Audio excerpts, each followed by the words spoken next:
Hi, I'm Michael Shuren outside the campaign headquarters of Councilwoman Diane Coleman, where I got the opportunity to speak to her about her tenure as councilwoman, her recent controversial comments about Ward F residents, and some issues surrounding her nonprofit agency, Building an Empire.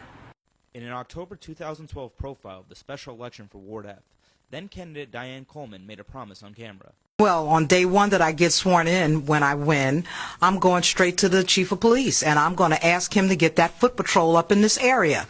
I asked her if she's lived up to that promise. I did go approach the police chief, and we sat down and had a 2-hour meeting about the hot spots and the foot patrol and the drug activity and the things that were happening in Ward F.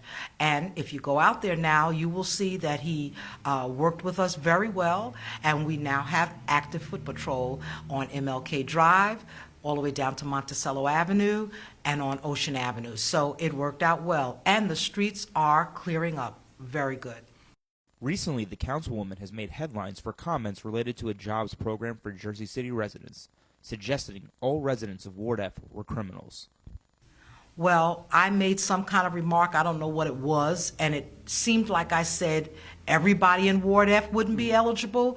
I meant the highest population, and I did say that. It was in sarcasm that I said that, because how dare you bring a program to Jersey City that's not going to address the ward that has the highest population of people with criminal backgrounds.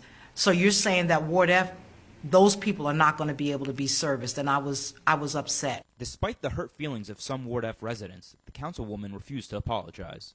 Will I apologize? I don't think I need to apologize when I'm fighting for the people in Ward F.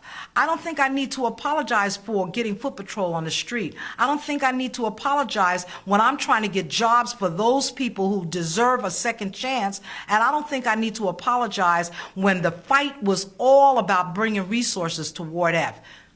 And no, I didn't apologize. I explained the situation, and I asked for forgiveness if no one understood. And I don't know if that's an apology or not, but that's what I gave. I also asked the councilwoman about her organization, Building an Empire.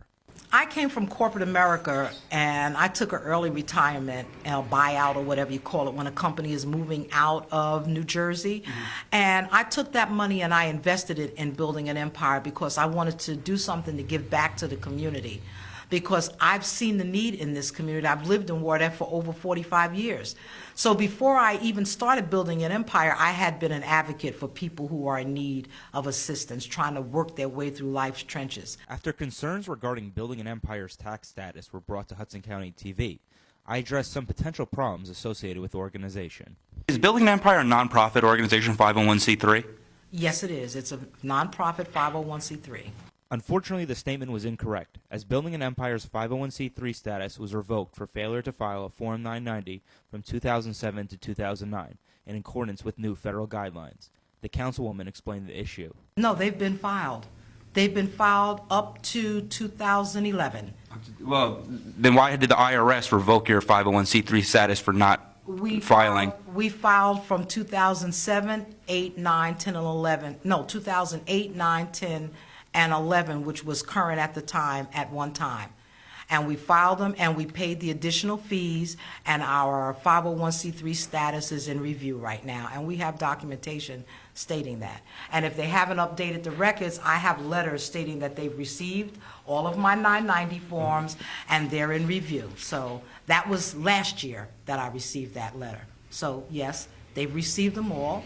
As a matter of fact, I've called in my auditor to start the audit now so they can receive 2012. After providing Hudson County TV with extensive documentation to review, it appears the councilwoman was a victim of bad accounting services and inefficient bureaucracy within the IRS. Finally, I had the councilwoman clear up any involvement she or Building an Empire might have had with the corruption case involving former Newark Mayor Sharpe James. Well, I wasn't really involved. I was a witness. I was called by the FBI as a witness, and I was told that I could do this the hard way or the easy way.